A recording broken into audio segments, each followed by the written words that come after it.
أعوذ بالله السميع العليم من الشيطان الرجيم.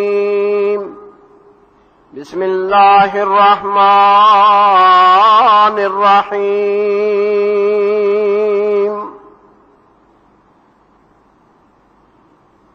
وَإِذَا طَلَّقْتُمُ النِّسَاءَ فَبَلَغْنَ أَجَلَهُنَّ فَلَا تَعْضُلُوهُنَّ أَن يَنكِحْنَ أَزْوَاجَهُنَّ إِذَا تَرَاضَوْا بَيْنَهُم بِالْمَعْرُوفِ ذَلِكَ يُوعَظُ بِهِ مَن كَانَ مِنكُمْ يُؤْمِنُ بِاللَّهِ وَالْيَوْمِ الْآخِرِ ذَلِكُمْ أَزْكَىٰ لَكُمْ وَأَطْهَرُ وَاللَّهُ يَعْلَمُ وَأَنتُمْ لَا تَعْلَمُونَ. صدق اللہ العظیم وصدق رسوله النبی الکریم ونحن على ذلك من الشاہدین والشاکرین والحمد للہ رب العالمین.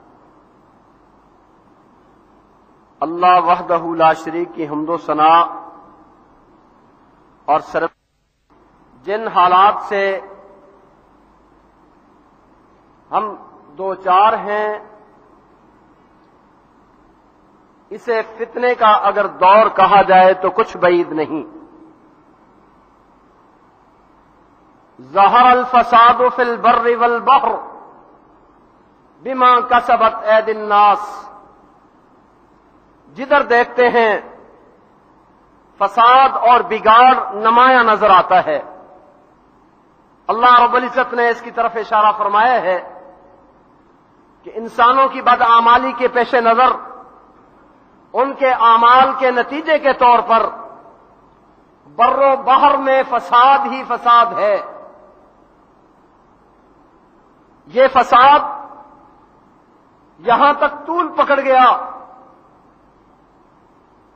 دوسروں کے ساتھ بگاڑ ہونا تو اور بات تھی، وہ رشتے وہ ناطے جو انتہائی مقدس تھے، جن میں الفت و محبت تھی، جن میں احترام و اکرام ہونا چاہیے تھا، جن رشتوں میں ایثار اور شفقت نمایاں تھی، جو رشتے محبت کی مثال دنیا میں بطور مثال پیش کیے جاتے تھے، آج ان رشتوں میں بھی، آج اس تعلقات میں بھی بگاڑ نمایاں طور پر نظر آتا ہے. میری مراد اس سے والدین اور اولاد ہیں. دنیا کائنات میں ماں کی محبت، والدین کی شفقت اولاد کے لیے ضرب المثل ہے، اور اطاعت و فرما برداری میں بیٹا اپنے والدین کے سامنے سر جھکائے ہوئے یہ ایک بطور نمونہ ہے. دنیا میں بھی یہی ہے. اللہ کا قرآن بھی ہمیں اسی بات کی طرف رہنمائی دیتا ہے کہ دیکھیے تو صحیح وہ والدین جنہوں نے اپنے لختے جگر کو، اپنی اولاد کو پالا پوسا ہوتا ہے، کس قدر تکلیفیں اور کس قدر مشکلات سے دوچار ہوتے ہیں. ان کے حقوق بھی تو اللہ نے بڑے رکھے ہیں. ارشاد باری تعالی ہے وَقَضَىٰ رَبُّكَ أَلَّا تَعْبُدُوا إِلَّا إِيَّاهُ وَبِالْوَالِدَيْنِ إِحْسَانًا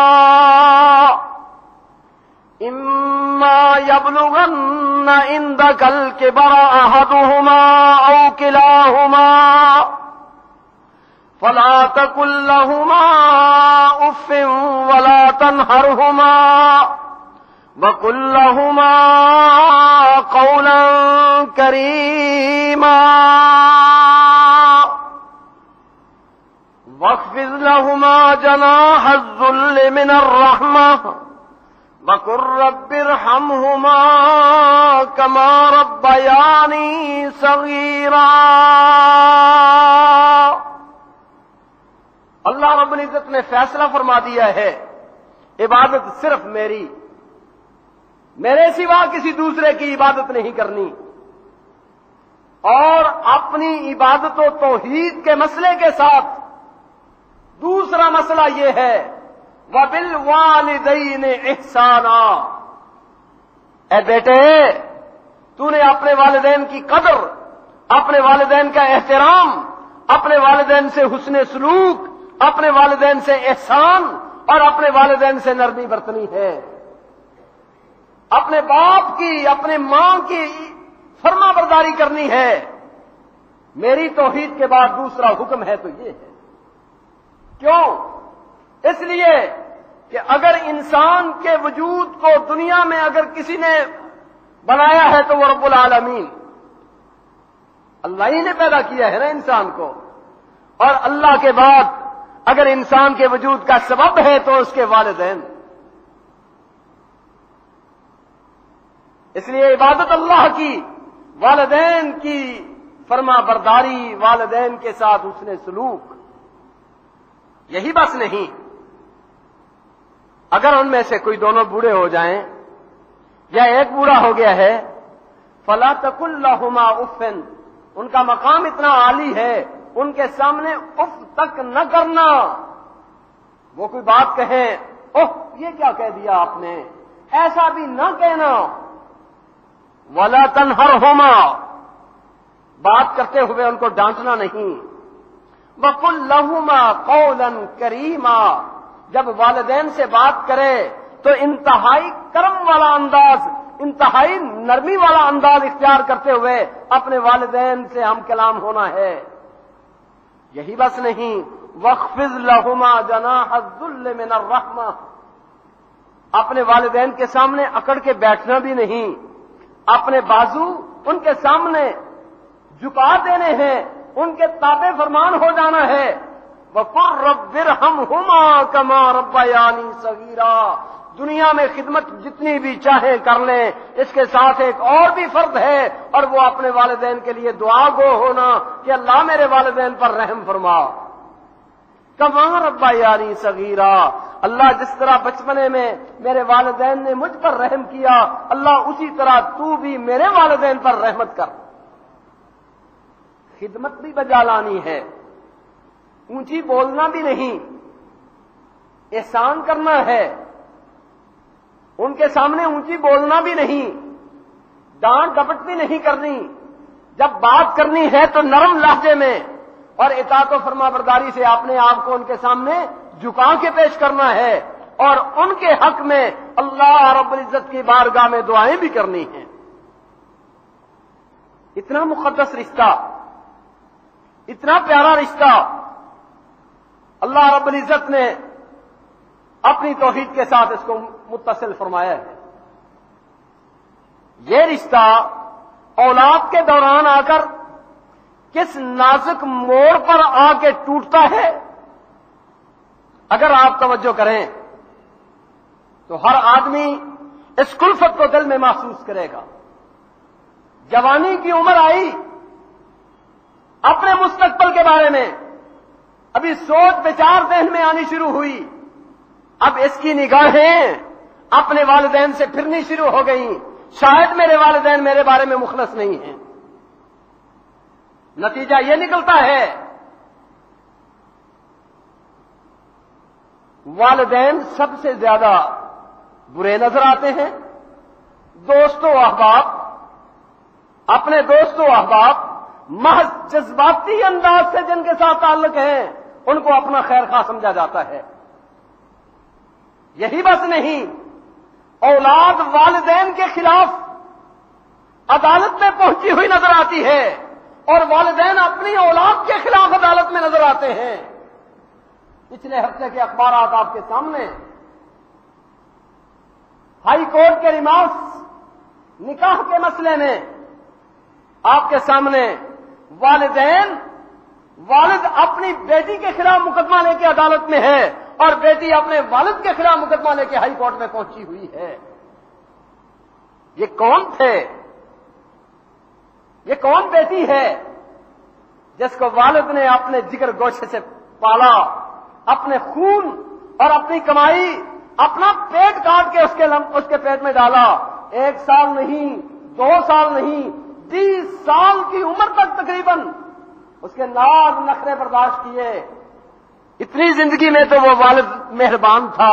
اب جب شادی کا موقع آیا تو وہ بیٹی سمجھتی ہے کہ میرا والدین میرے اوپر ظلم کر رہا ہے. بھائیو، یہ کیوں حالات ایسے ہیں؟ یہ حالات کیوں ایسے ہیں؟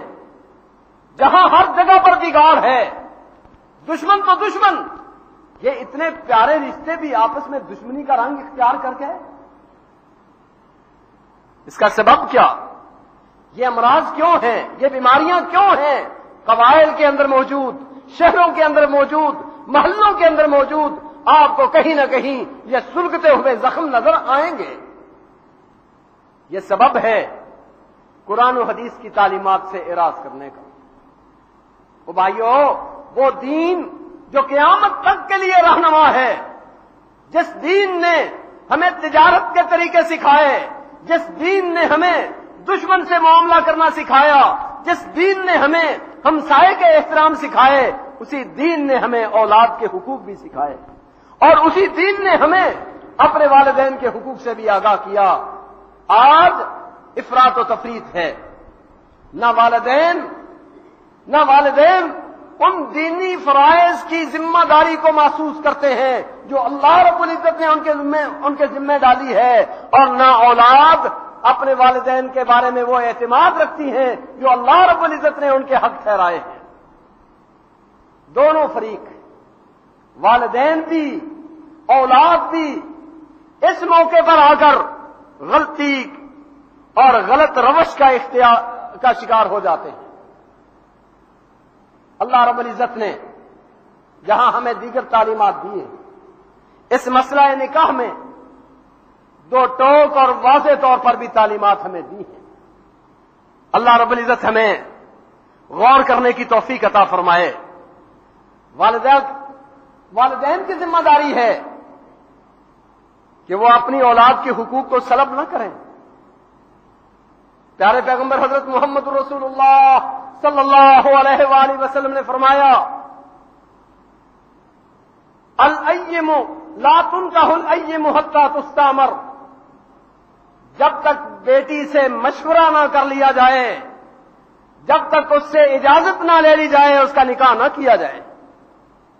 صحابہ جنہوں نے دین محفوظ کیا عرض کرتے ہیں، سرور گرامی علیہ السلام موقع بڑا حیا والا ہے. کیسے ممکن ہے کہ بیٹی اپنے والد کو بول کے کہے کہ میں فلاں جگہ پر رشتے کے لیے ہاں کرتی ہوں یا نہیں؟ یہ تو ممکن نہیں ہے. آپ نے فرمایا اگر وہ کنواری لڑکی ہے تو وہ خاموش اگر رہ جاتی ہے والدین کے سامنے، اس کی خاموشی اس کی رضامندی ہے.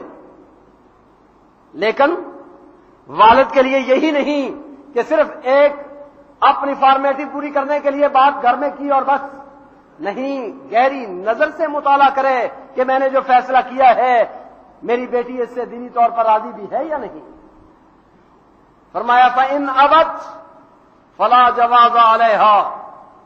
اگر بہن یا بیٹی کسی جگہ پر رشتے سے انکار کر دیتی ہے، فَلَا جَوَازَ عَلَيْهَا، اب والدین کے لیے کوئی حق نہیں کہ زبردستی اس کا نکاح آگے کریں.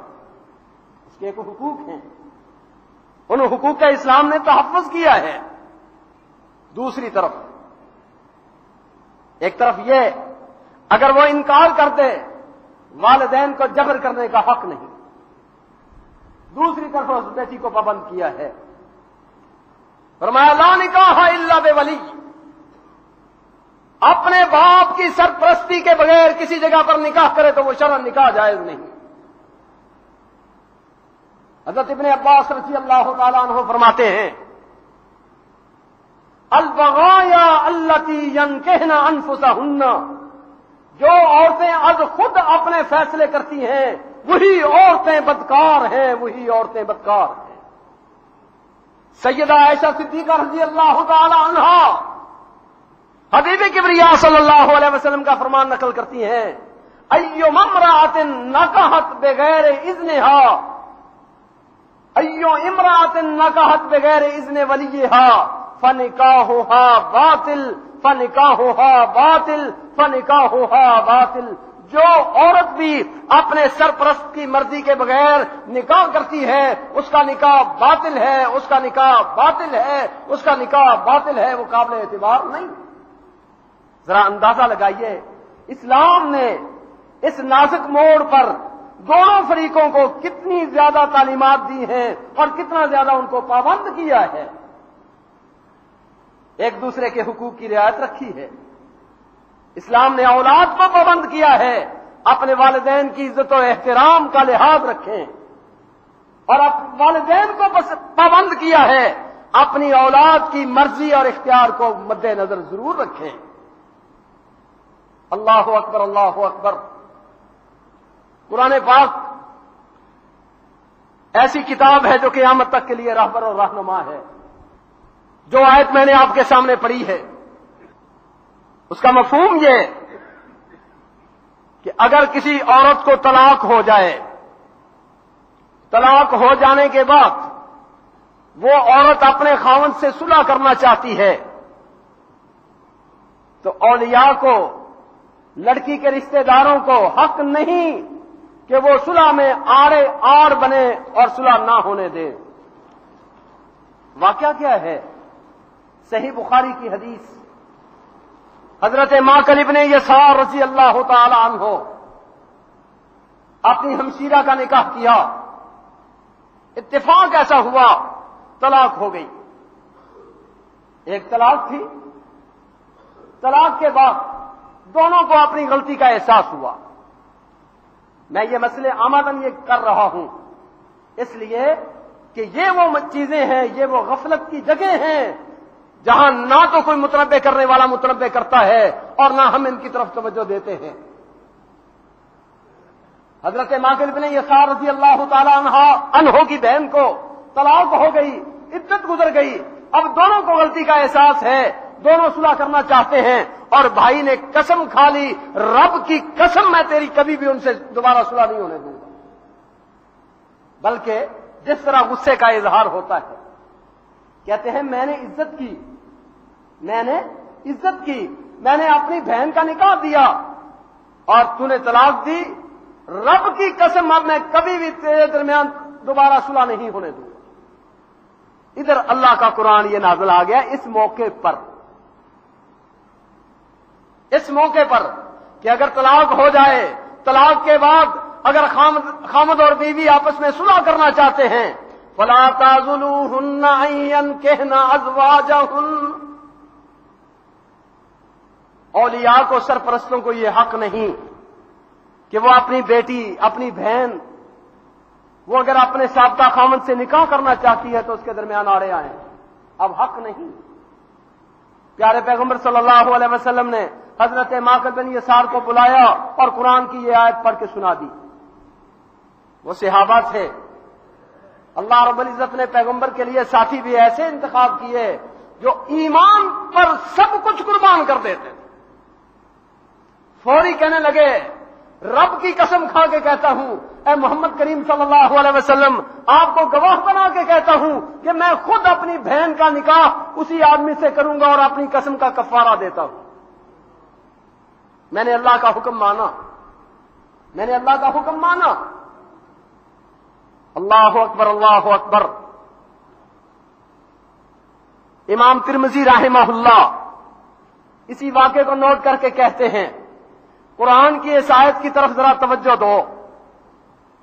معاملہ بیوی کا ہے، خاوند بیوی کے درمیان طلاق ہوتی ہے، اب دوبارہ صلح کا نام آیا تو رب تعالی نے اولیاء کے نام، سرپرستوں کے نام پیغام بھیجا۔ اگر ولی کے بغیر نکاح جائز ہوتا، اگر ولی کے بغیر، سرپرست کی اجازت کے بغیر اگر شرعی طور پر نکاح جائز ہوتا تو اللہ رب العزت ڈائریکٹ اس عورت کو کہتے کہ تو صلح کر لے، سرپرست کا نام نہ لیتے۔ اس آیت سے یہ پتا چلتا ہے کہ سرپرست کی اجازت کے بغیر نکاح قابل اعتبار نہیں ہوتا۔ ذرا اندازہ لگائیے، ایک طرف یہ ہے اور تصویر کا دوسرا رخ۔ ایک آدمی نے اپنی بیٹی کی شادی اپنے بھتیجے سے کر دی، بیٹی چاہتی نہیں تھی، سیدہ عائشہ صدیقہ رضی اللہ تعالی عنہا کے پاس آئی. میرا یہ معاملہ ہے، باپ زبردستی نکاح کرتا ہے، باپ نے نکاح کر دیا ہے اور میں اسے پسند نہیں کرتی، وہ آنا کار ہاتن، میں اسے پسند نہیں کرتی، میں مکروہ جانتی ہوں. حضرت عائشہ رضی اللہ تعالیٰ عنہ فرماتی ہیں بیٹی بیٹھ جائیے. پیارے پیغمبر صلی اللہ علیہ وسلم کا انتظار ہونا شروع ہو جاتا ہے. اتنے میں سرور گرامی علیہ الصلوۃ والسلام تشریف لائے. حضرت عائشہ رضی اللہ تعالیٰ عنہ نے اس بیٹی کی درخواست پیارے پیغمبر صلی اللہ علیہ وسلم کے سامنے رکھی. یا رسول اللہ صلی اللہ علیہ وسلم، اس کے باپ نے اس کا نکاح کیا ہے جبکہ یہ چاہتی نہیں. آپ صلی اللہ علیہ وسلم نے اس کے باپ کو بھی بلا لیا. باپ کو بلانے کے بعد آپ نے فرمایا تیرا معاملہ تیرے اختیار میں ہے، تو نے زبردستی نکاح کیا ہے، یہ نکاح قابل اعتبار نہیں. فجعل الامر بیدہا، آپ نے عورت کو اختیار دیا کہ جہاں آپ نے نکاح کے بارے میں جو آپ فیصلہ کریں، آپ کے فیصلے کا احترام کیا جائے گا اور باپ کا کیا ہوا نکاح کالعدم ہے. جب یہ اعلان اور یہ فیصلہ ہوا تو وہ عورت کہنے لگی یا رسول اللہ صلی اللہ علیہ وسلم، اب میں ابا جی کے فیصلے کو قبول کرتی ہوں، اب مجھے ابا جی کا فیصلہ قبول ہے. پوچھا گیا کیوں ایسا کیا تھا؟ اس لیے کیا گیا تھا سرور گرامی علیہ السلام تاکہ پتہ چل جائے کہ نکاح کے بارے میں کچھ ہمارے بھی حقوق ہیں یا نہیں. جن مسئلوں کی اتنی زیادہ وضاحت ہے، جن مسئلوں کو اتنا دو ٹوک شریعت نے بیان کیا ہے، ان مسئلوں کے بارے میں ہم غفلت کی نیند سوئے ہوئے ہیں. جب اپنی اولاد کے بارے میں فیصلہ کرتے ہیں تو اس وقت ہم ان چیزوں کو نظر انداز کر دیتے ہیں. اولاد کی بھی ذمہ داری ہے، اولاد کی بھی ذمہ داری ہے کہ وہ اپنے والدین پر مکمل اعتماد رکھیں. یاد رکھیے دنیا کائنات میں انسان کے لیے خیر خواہی کے جذبات جو والدین کے دل میں ہو سکتے ہیں وہ کسی دوسرے دل میں ممکن ہی نہیں.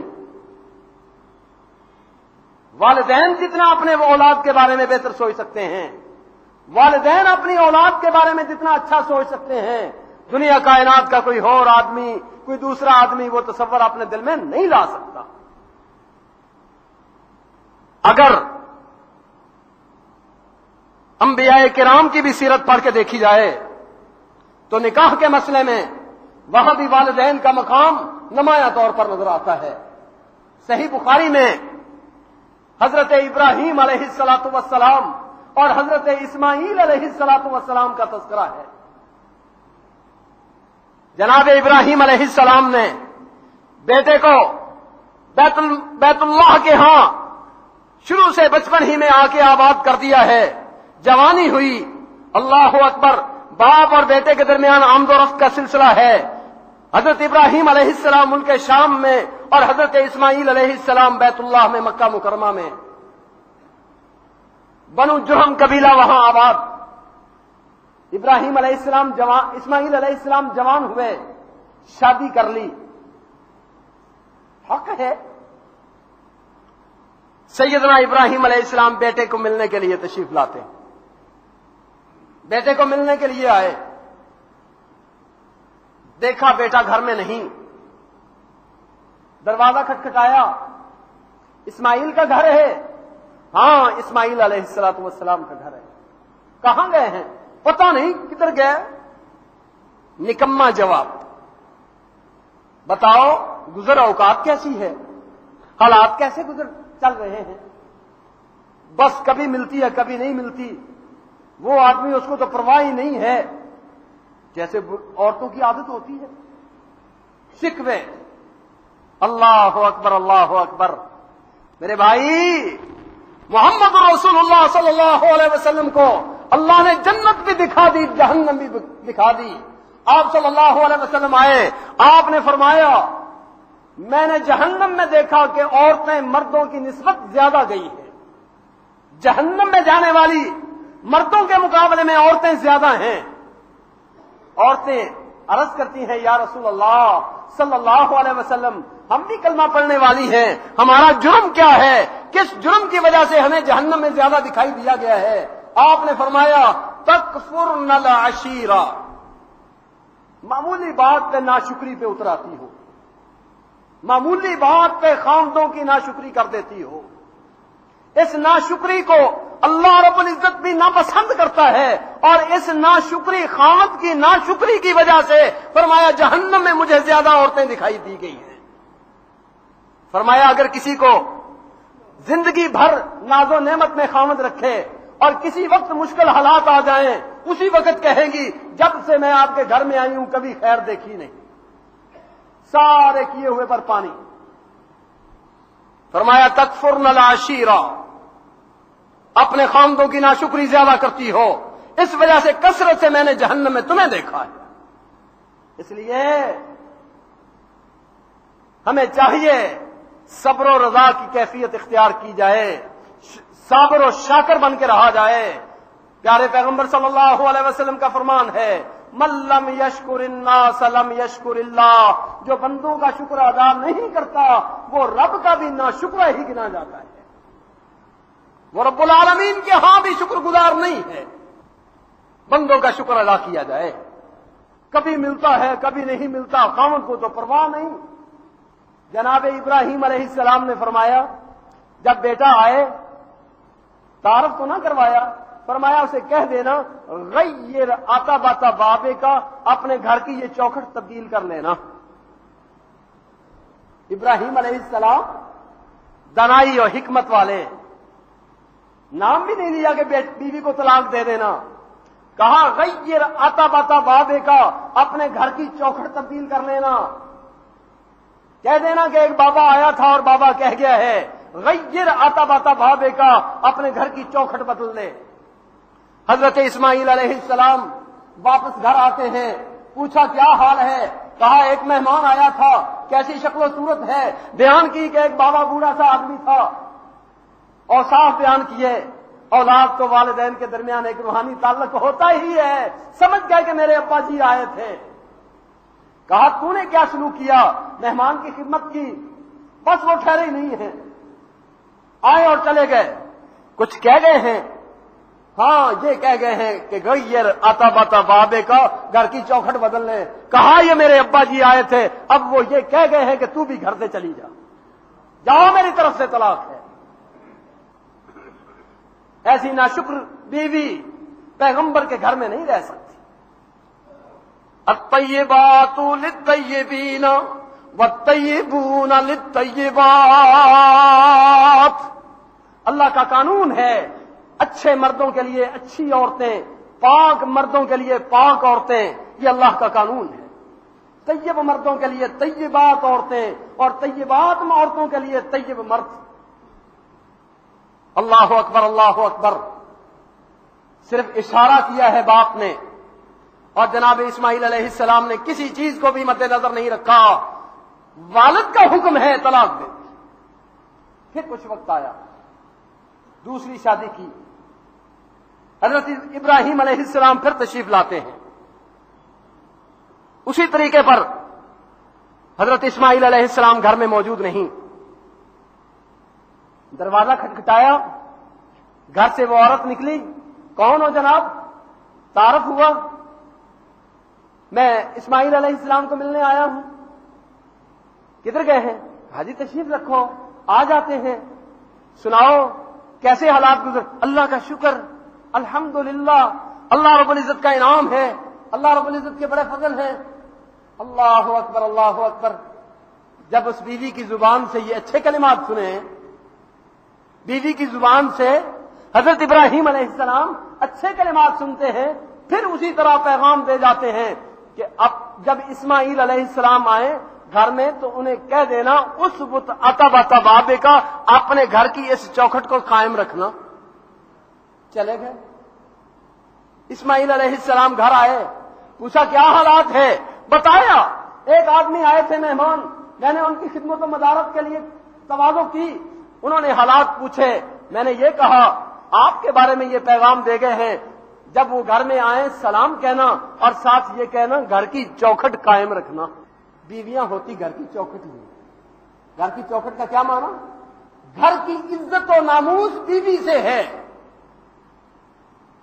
جس طرح گھر کی حفاظت کے لیے گھر کا دروازہ ضروری ہے، اسی طرح کسی کی بھی عزت و ناموس کے لیے اس کی بیوی ضروری ہے. بیوی کسی کی عزت کرواتی ہے، بیوی اس کی عزت کو 4 چاند لگوا دیتی ہے. اسی لیے تو پیارے پیغمبر صلی اللہ علیہ وسلم نے فرمایا الدنیا کلھا متاع وخیر متاع الدنیا المرأۃ الصالحہ. دنیا پوری کی پوری سامان ہے اور اس پوری بھری دنیا میں اگر کوئی بہترین سامان ہے تو وہ نیک بیوی ہے. نیک بیوی. اللہ اکبر اللہ اکبر. حضرت اسماعیل علیہ السلام عرض کرتے ہیں یہ تو میرے ابا جی تھے. حضرت ابراہیم علیہ السلام تشریف لائے تھے اور وہ تیرے بارے میں کہہ گئے ہیں کہ اس کو اپنے گھر میں قائم رکھنا، یہ نیک بیوی ہے. ذرا اندازہ لگائیے، والد نے اشارہ کیا ہے اس کو نکال دو تو نکال دیا ہے، والد نے اشارہ کیا ہے اس کو رکھو تو رکھ لیا ہے. یہ تو پیغمبران خدا تھے. چلیے آگے چلتے ہیں. حضرت عبداللہ ابن عمر رضی اللہ تعالی عنہ کا واقعہ ہے، جامع ترمذی کے اندر موجود، سنن ابی داؤد کے اندر موجود اور احادیث کی کتابوں میں موجود ہے. حضرت عبداللہ ابن عمر رضی اللہ تعالیٰ عنہ نے ایک عورت سے شادی کی اور کہتے ہیں میں نے شادی کر لی، بڑی پسند اور بڑی خوبصورت، میں اسے بڑا پیار اور محبت کرتا تھا، لیکن میرے والد گرامی حضرت عمر رضی اللہ تعالیٰ عنہ پسند نہیں کرتے تھے. یک طرح ہوا اس عورت کا گھر میں رہنا پسند نہیں تھا. مجھے کہا طلاق دے دے. میں خاموش ہو گیا. فَأَتَى عمر رسول اللہ صلی اللہ علیہ وسلم. حضرت عمر پیارے پیغمبر صلی اللہ علیہ وسلم کی عدالت میں آ گئے، سارا معاملہ بتا دیا. آپ صلی اللہ علیہ وسلم نے عبداللہ ابن عمر کو بلایا اور بلا کے حکم دیا اتے ابا کا، اپنے والد کی فرما برداری کر اور اس عورت کو طلاق دے دے. حضرت عبداللہ ابن عمر رضی اللہ تعالیٰ عنہ کہتے ہیں میں نے فوراً باپ کے کہنے پر اس عورت کو طلاق دے دی. حضرت ابو درداء رضی اللہ تعالیٰ عنہ بیان کرتے ہیں، یہ بھی ابو داؤد اور جامع ترمذی کی روایت ہے، مشکات کے اندر موجود ہیں. حضرت ابو درداء کے پاس ایک آدمی آیا، اپنی ماں کے حوالے سے بات کی، میری ماں اس عورت کو گھر میں دیکھنا نہیں چاہتی، کیا کروں؟ وہ کہتی ہے طلاق دے دے، اور بعض روایتوں میں والد کا نام ہے کہ والد کا حکم ہے کہ طلاق دے دے. حضرت ابو درداء رضی اللہ تعالیٰ عنہ فرماتے ہیں میں تجھے پیارے پیغمبر کی ایک حدیث سناتا ہوں، فیصلہ خود کر لے. میں تجھے پیارے پیغمبر کا ایک فرمان سناتا ہوں. پیارے پیغمبر صلی اللہ علیہ وسلم نے فرمایا ان الوالد اوسط باب الجنہ فإن شئت فحافظها وإن شئت فضيعها.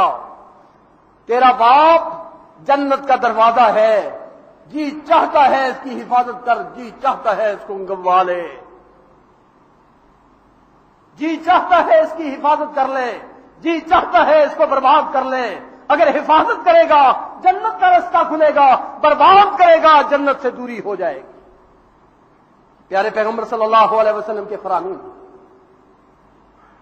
اگر ایک طرف شادی کی بھی ہو اور والدین حکم دے دیں اس کو چھوڑ دیں، اسلام کہتا ہے کہ اس وقت والدین کو مقدم رکھنا. قیامت کی نشانیوں میں یہ نشانی بیان ہوئی ہے، قیامت کی نشانیوں میں یہ نشانی ہے. آپ صلی اللہ علیہ وسلم نے فرمایا قرب قیامت ایسی حالت ہو جائے گی لوگ والد کو دور کر دیں گے اور دوسروں کو اپنا خیر خواہ سمجھیں گے. اقا امہ و اطاع امراتہ، بیوی کا فرما بردار بن کے رہے گا اور والدہ کا نافرمان بن کے رہے گا. قیامت کی نشانیوں میں یہ نشانی ہے. اقا امہ، اپنی ماں کا نافرمان، ماں کے سامنے بدتمیزی کرنے والا، ماں کے سامنے اونچی بولنے والا. اطاع زوجتہ، بیوی کے سامنے سر جھکانے والا. یہ قیامت کی نشانیوں میں سے نشانی ہے. اور قیامت کا معنی کیا ہے؟ قیامت کا معنی کیا ہے؟ پھر تباہی بربادی ہو جائے. جس طرح دنیا میں دنیا قائم ہے اور قیامت پر یہ دنیا کا نقشہ بدل جائے گا، قیامت کی نشانیوں کا یہ معنی ہے کہ اس وقت انسان کے معاملات انتہائی پستی میں چلے جائیں گے، انتہائی ذلت اور رسوائی میں چلے جائیں گے. لیکن جس طرح میری عادت ہے ہمیشہ تصویر کے دونوں رخ، اگر والدین کا اتنا احترام ہے، والدین کا اتنا حقوق ہے، تو وہ عورت جو گھر میں لائی گئی ہے، وہ بیوی جو گھر میں لائی گئی ہے، اس کے بھی پیارے پیغمبر صلی اللہ علیہ وسلم نے حقوق متعین کیے.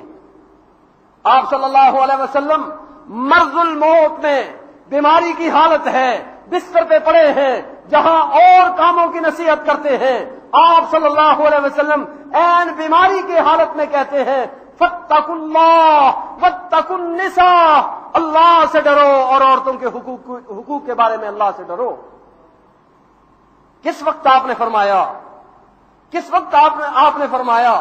آپ کی کیفیت یہ ہے، آپ کی کیفیت یہ ہے. حضرت علی رضی اللہ تعالی عنہ، حضرت ابن عباس رضی اللہ تعالی عنہ گھر میں بلایا جاتا ہے، چلو مجھے مسجد میں لے چلو. ایک طرف کندھے کے نیچے حضرت علی اپنا کندھا دیتے ہیں، دوسری طرف حضرت ابن عباس ہیں، اور پیارے پیغمبر صلی اللہ علیہ وسلم کے پاؤں مبارک تخطان علی الارض، زمین کے اوپر کھینچے جا رہے ہیں، لکیر کے نشان بنے جا رہے ہیں. کمزوری اور ناتوانی کا یہ عالم ہے. اس عالم میں بھی آپ فرماتے ہیں فاتقوا اللہ واتقوا النساء، اللہ سے ڈرتے رہنا، عورتوں کے حقوق کے بارے میں رب سے ڈرتے رہنا. اس حالت میں، ایسی کیفیت میں، مرض الموت میں، اللہ نے ان بیویوں کے حقوق کے بارے میں اپنے پیارے پیغمبر کی زبان سے یہ پیارے موتی جاری کروا دیے. فرمایا لا تملکون منہن شیئا، تم ان کے مالک نہیں، وہ تمہارے ہاتھ میں لونڈیاں نہیں، وہ تمہاری غلام نہیں ہیں، ان کے بھی حقوق ہیں. اللہ رب العزت ہمیں بصیرت دے، اللہ ہمیں بصیرت دے. طرفین سے حقوق ان کا لحاظ رکھا جائے، طرفین سے اولاد اپنے والدین کا احترام کرے اور والدین اپنی اولاد کا احترام کرے، ان کے حقوق کی حفاظت کریں. دنیا کے اندر حسن پیدا ہو جائے اور یہ جو سلگتے ہوئے زخم آئے دن ہم دیکھتے ہیں، ان سے ہمیں نجات مل جائے. اللہ اکبر. آج کل والدین کی بھی کیفیت یہ ہے، محض جہالت کی بنا پر، محض جہالت کی بنا پر اس کے خاندان میں سے فلاں نے یوں کیا تھا، اس کے خاندان میں سے فلاں نے یوں کہا تھا، لہذا دے اسے طلاق. دیکھنا یہ موقع ہے کہ اس وقت نوجوان مشکل ترین گھڑی میں پھنسا ہوا ہوتا ہے. ایک طرف والدین ہیں، ایک طرف بیوی کے حقوق ہیں. والدین کا احترام بھی بڑا ہے اور ادھر بیوی کے حقوق کے بارے میں بھی پیارے پیغمبر صلی اللہ علیہ وسلم کی وصیت ہے. دیکھیں کس بنیاد پر میرے والدین بیوی کی مخالفت کرتے ہیں. اگر اس وجہ سے ہے کہ یہ ہماری بہو گھر میں نماز نہیں پڑھتی، یہ بے پردگی سے باہر جاتی ہے،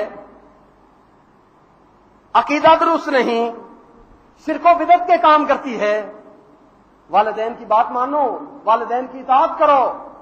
اور اگر سمجھتے ہو کہ والدین محض جہالت کی بنا پر کسی پرانی عداوت کے طور پر اس کو طلاق دلوانا چاہتے ہیں، معمولی بات پر بگڑ گئے اور طلاق دلوانا چاہتے ہیں، تو یاد رکھیے ان ابغض الحلال عند اللہ الطلاق، حلال کاموں میں سب سے زیادہ غصے والی چیز اللہ کے ہاں وہ طلاق ہے. اسے بلا وجہ استعمال نہ کرنا. دیکھنا کس بنا پر والدین کرتے ہیں. اللہ کا حکم ہے لا طاعت لمخلوق فی معصیت الخالق. جب رحمان کی نافرمانی ہوتی ہو، جب رحمان کی نافرمانی ہوتی ہو، اس وقت مخلوق میں سے کسی کی بات ماننا جائز نہیں. اس وقت خواہ باپ ہو، خواہ بھائی ہو، خواہ کوئی اور ہو، اس کے کہنے پر رب کی نافرمانی جائز نہیں. اور اللہ رب العزت نے ان بیویوں کے حق بھی رکھے ہیں، ان کے حق اللہ نے متعین کیے ہیں. دیکھنا کہیں وہ ان کے کہنے پر ظلم و ستم اس بیچاری پہ نہ کر دینا. ہمارے معاشرے میں طلاق ایک بہت بڑا آر ہے. اللہ رب العزت ایسے گھروں کو محفوظ رکھے. بھائیو، دونوں طرف حقوق ہیں. اگر ان حقوق کی رعایت رکھی جائے، والدین اپنے شرعی حقوق جو اللہ نے متعین کیے ہیں وہ اپنے وصول بھی کریں، اور جو اولاد کے حقوق ہیں وہ ادا بھی کریں. اسی طرح اولاد بھی اپنے والدین کا احترام بھی کرے، اور جو اللہ نے ان کے حقوق رکھے ہیں حسن اور اچھے انداز سے وہ حقوق ان سے وصول بھی کرے. معاشرے کے اندر کبھی بھی یہ ایسی خرابیاں نظر نہ آئیں جو آج کل ہمیں اخباروں میں پڑھنے کے لیے ملتی ہے. آج کل اخباروں میں یہ بحث، کچھ تو ہمارے اخبارات بھی بڑے عجیب، بات معمولی ہوتی ہے اور بات کا بتنگڑ بنا کے پیش کر دیتے ہیں. اور کچھ ہمارے جج حضرات بھی ایسے ملحد اور بے دین ہیں کہ دین کی دھجیاں اڑانے والے اور دین کا مذاق اڑانے والے ہیں. کہہ دیا، ہائی کورٹ کے جج نے کہہ دیا، لڑکی یہ کہہ دے کہ میں اس کی بیوی ہوں، لڑکا کہہ دے کہ میں اس کا خامد ہوں، بس نکاح کافی ہے. نہ والدین کی رضامندی ضروری ہے، نہ گواہوں کا ہونا ضروری ہے، نہ نکاح پڑھوانا ضروری ہے، کچھ ضروری نہیں. نکاح کے لیے اتنا ہی کافی، وہ کہہ دے میں بیوی ہوں، یہ کہہ دے میں خامد ہوں، بس کافی ہے. پچھلے ہفتے کے اخبارات آپ کے سامنے میں نے پہلے عرض کر دیا ہے کہ ہمارے اخبارات بھی بات کا بتنگڑ بناتے ہیں. اگر یہ بات اسی طرح ہے جس طرح اخبارات نے لکھی تو اس آدمی نے قرآن کی بھی گستاخی کی ہے، محمد رسول اللہ صلی اللہ علیہ وسلم کی فرمان کی اور آپ کی حدیث کی بھی بے حرمتی کی ہے. ایسا آدمی منصب قضاء پر کرسی عدالت پہ بیٹھنے کا حقدار نہیں ہے. پیارے پیغمبر صلی اللہ علیہ وسلم فرماتے ہیں لا نکاح الا بولی، ولی کی اجازت کے بغیر نکاح قابل اعتبار نہیں. ابو داود کی روایت کے مطابق الا بشاہد عدل، دو گواہوں کا بھی ہونا ضروری ہے، گواہوں کے بغیر نکاح قابل اعتبار نہیں. اور اسلام کے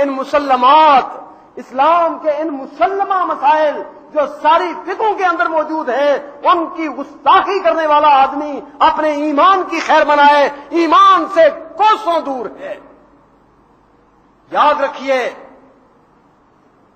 رکھیے نکاح اسی طرح ایک شرعی حکم ہے جس طرح نماز شرعی حکم ہے، جس طرح نماز کا طریقہ دین والا طریقہ ہے، اس کے بغیر اگر کوئی نماز پڑھے تو اس کی نماز قابل اعتبار نہیں. اسی طرح اگر کوئی نکاح بھی محمد رسول اللہ صلی اللہ علیہ وسلم کی شریعت کے ہٹ کے کرتا ہے، ان تعلیمات کو پامال کر کے کرتا ہے تو اس نکاح کا بھی اعتبار نہیں ہے. پیارے پیغمبر صلی اللہ علیہ وسلم نے دو ٹوک لفظوں میں بیان فرمایا، جس طرح حضرت عائشہ بیان کرتی ہیں ایما امرأۃ نکحت بغیر اذن ولیہا فنکاحها باطل. جو انسی عورت اپنے سرپرست کی اجازت کے بغیر نکاح کرتی ہے شرعی طور پر اس کا نکاح قابل قبول نہیں ہے، اس کا نکاح باطل ہے، اس کا نکاح باطل ہے، اس کا نکاح باطل ہے. اس لیے گواہوں کے بغیر، ولی کی اجازت کے بغیر ہونے والا نکاح نہیں بلکہ بدکاری کا ایک دوسرا نام ہے. بھائیو، اگر ہم دین کی تعلیمات کو اپنائیں، دین کے آداب کو اختیار کریں تو ہمارے گھروں میں ایسی تلخیاں پیش نہ آئیں، ایسے سلگتے ہوئے مسائل وہ ہمارے سامنے نہ آئیں. اگر ہم دین کے احکام کی پابندی کریں، ایک طرف اگر عورت کے اوپر یہ قید لگائی ہے، عورت کو پابند کیا ہے کہ اپنے ولی کے بغیر نکاح نہ کرے، دوسری طرف ولی کو بھی پابند کیا ہے کہ اس کے اوپر جبر نہ کرے، اس کی اجازت کے بغیر نکاح کرنے کا باپ کو بھی حق نہیں ہے. یہ مل کے چلیں، اپنے حقوق دیں بھی اور اپنے حقوق لیں بھی. بدقسمتی ہماری یہ، ہر کوئی یہ مطالبہ کرتا ہے کہ میں حق لوں اور حق دینا جانتا نہیں. لینے کے لیے، حقوق لینے کے لیے میدان میں کودے ہوئے ہیں، اور حقوق کی ادائیگی کا فکر نہیں۔ حقوق کی ادائیگی بھی کیجیے اور اپنے حقوق وصول بھی کیجیے۔ اگر دین کے اندر یہ توازن کا رستہ رکھا جائے تو دین کے اندر جو دین کی تعلیمات ہیں وہ ہماری زندگی میں حسن پیدا کر دیں۔ اللہ رب العزت ہمیں دین کے احکام کی پابندی کی توفیق عطا فرمائے۔ وآخر دعوانا الحمدللہ رب العالمین۔ ایک تو یہ سوال ہے، عرس سے کیا مراد ہے؟ تفصیل سے وضاحت فرمائیں۔ قبروں پر بزرگوں کے نام پر جو عرس منائے جاتے ہیں، عرس کا عربی زبان میں جو معنی ہے وہ شادی ہے، اسی لیے عروس یا جوڑا عروسی لفظ ہمارے ہاں استعمال ہے اردو میں۔ شادی کا جوڑا، شادی۔ نامعلوم عقیدت نے انسانوں کو کتنا اندھا کیا، عقیدت نے انسانوں کو کتنا اندھا کیا کہ ہم نے بزرگوں کی عقیدت کے اظہار بھی کیے تو گندے لفظوں سے کیے۔ اور اس کا معنی تو یہ ہے شادی بیاہ، بزرگوں کا عرس۔ پتہ نہیں آپ اس کس مناسبت سے یہ نام رکھا ہوا ہے۔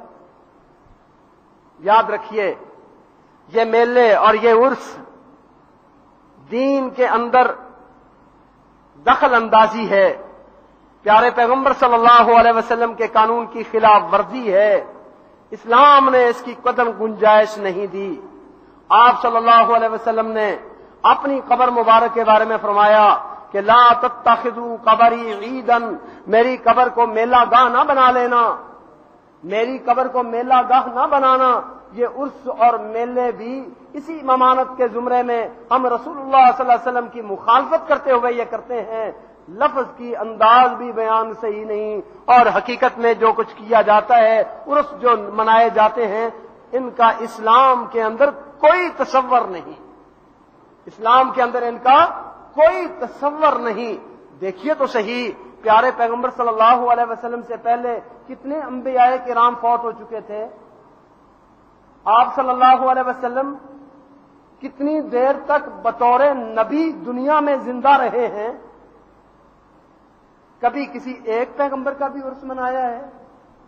23 سالہ زندگی میں 13 سال مکہ مکرمہ کے، 10 سال مدینہ منورہ کے، آپ نے ان 23 سالوں میں کبھی حضرت آدم کا عرس منایا ہو، کبھی حضرت ابراہیم علیہ السلام کا عرس منایا ہو، الغرض کسی پیغمبر کا عرس منایا ہو؟ اللہ اکبر۔ آپ کے بعد صحابہ کرام، کبھی انہوں نے پیارے پیغمبر کے نام پر یہ کیا ہو؟ پہلے تو لوگ کرتے تھے پیروں کے نام پر، قبروں پر۔ اب عقیدت بڑھتے بڑھتے بڑھتے بڑھتے یہاں تک بھی آ گئی کہ رسول اللہ صلی اللہ علیہ وسلم کے نام سے بھی عرس کے اشتہار اور دیواروں کے اوپر چاکنگ آپ کو نظر آئے گی، رسول اللہ صلی اللہ علیہ وسلم کا عرس منایا جائے۔ اتنے سال گزر گئے، آج تک ہوش نہ تھی، اور اب ان 2 سالوں میں یہ نام بھی آنے شروع ہو گئے کہ ہم نے رسول اللہ صلی اللہ علیہ وسلم کا بھی عرس منانا ہے۔ نئی نئی بدعتیں آئے دن نہیں آتی ہیں۔ کل بدعت ضلالہ وکل ضلالۃ فی النار، دین میں پیدا کی جانے والی چیز اس کا نام بدعت ہے، بدعت گمراہی ہے، گمراہی کا انجام جہنم ہے، نعوذ باللہ من ذالک۔ ایک سوال جو کافی مشترک ہے، 3-4 سوالوں میں بھی یہی بات، شب بارات کی کیا حقیقت ہے، اور شب بارات کا روزہ رکھنا یعنی 15 شعبان کو روزہ رکھنا، رات کو شب بیداری کرنا، اس کا شرعاً کیا حکم ہے؟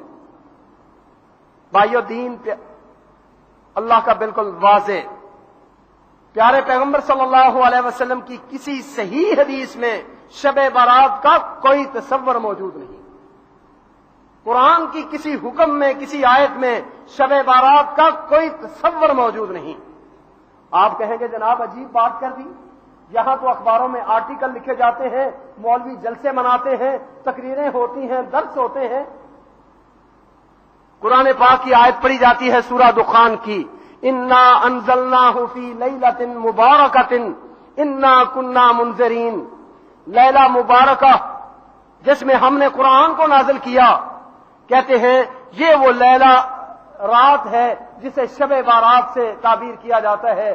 حالانکہ حضرت ابن عباس رضی اللہ تعالی عنہ اور کبار صحابہ اور کبار مفسرین، جن میں پیر کرم شاہ بھیروی رحمت اللہ علیہ، جن میں مولانا مودودی رحمت اللہ علیہ، جن میں اور احناف علماء کرام دو ٹوک لفظوں میں لکھتے ہیں کہ اس آیت سے مراد لیلۃ القدر ہے، لیلہ شعبان وہ نہیں۔ پیر کرم شاہ بھیروی ضیاء القرآن کے اندر، مولانا مودودی تفہیم القرآن کے اندر دو ٹوک لکھتے ہیں کہ سورہ دخان والی یہ آیت انا انزلناہ فی لیلۃ القدر، یہ قدر والی رات اور لیلہ مبارکہ دونوں ایک راتیں ہیں، یہ دو الگ الگ راتیں نہیں۔ قرآن کا نزول لیلۃ القدر میں ہوا اور وہ رمضان میں ہے، اور اس آیت کے اندر بھی انا انزلناہ فی لیلۃ مبارکۃ انا کنا منذرین، ہم نے اس کو مبارک رات میں اتارا ہے، یعنی قرآن پاک کو نازل ہم نے مبارک رات کے اندر کیا ہے، مراد سے وہی لیلۃ القدر ہے جو رمضان کے مہینے میں ہے۔ اس بارے میں روایات ہیں، اکثر ان میں موضوع، من گھڑت، جھوٹی، اور اس بارے میں میرے سامنے چند روایات تھیں اور میں نے ان کی طرف اشارہ کیا ہے۔ ایک روایت بیان کی جاتی ہے کہ لیلہ شعبان میں یعنی 15 شعبان کو آدمیوں کی عمر مقرر کی جاتی ہے اور فوت ہونے کے فیصلے کیے جاتے ہیں۔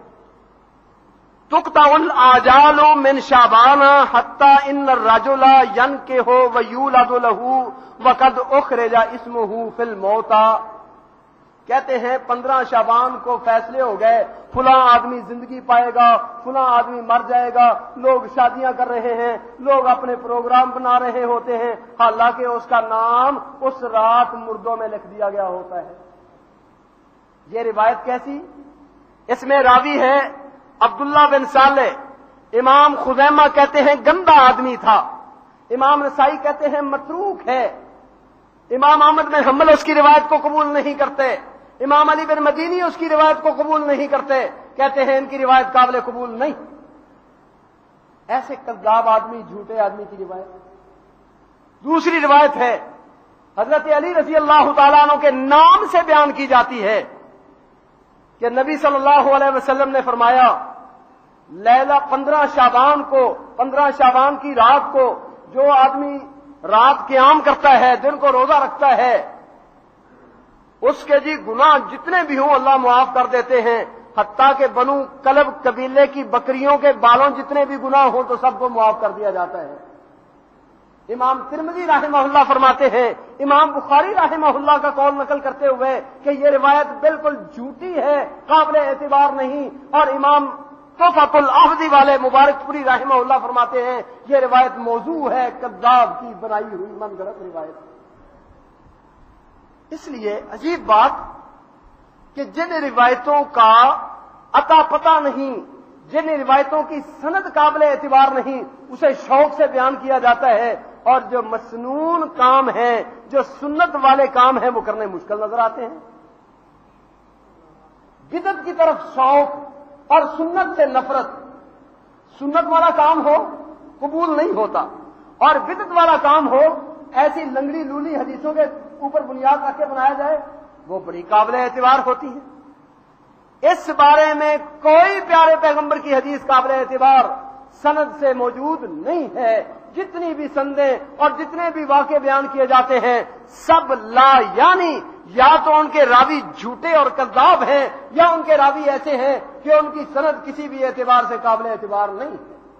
علماء نے مستقل مضمون لکھے ہیں، میرے پاس بھی ایک رسالہ موجود ہے، اس کے اندر مضمون موجود ہیں، جن بھائیوں نے یہ تفصیل معلوم کرنی ہو وہ ان کی تفصیل وہاں دیکھ لے۔ اللہ رب العزت ہمیں پیارے پیغمبر کی سنت کو اپنانے کی توفیق عطا فرمائے اور بدعت سے ہمیں اپنا دامن بچانے کی توفیق دے۔ بھائی بدعت گمراہی ہے، خواہ وہ تسبیح کے دانوں کی صورت میں ہو، خواہ وہ نفل و نوافل کی صورت میں ہو، خواہ وہ کسی بھی انداز سے ہو، جب اس کا نام بدعت رکھ دیا گیا تو وہ دین کے اندر ہدایت والا کام نہیں بلکہ گمراہی والا کام ہے۔ اللہ رب العزت ہمیں اس سے محفوظ رکھے۔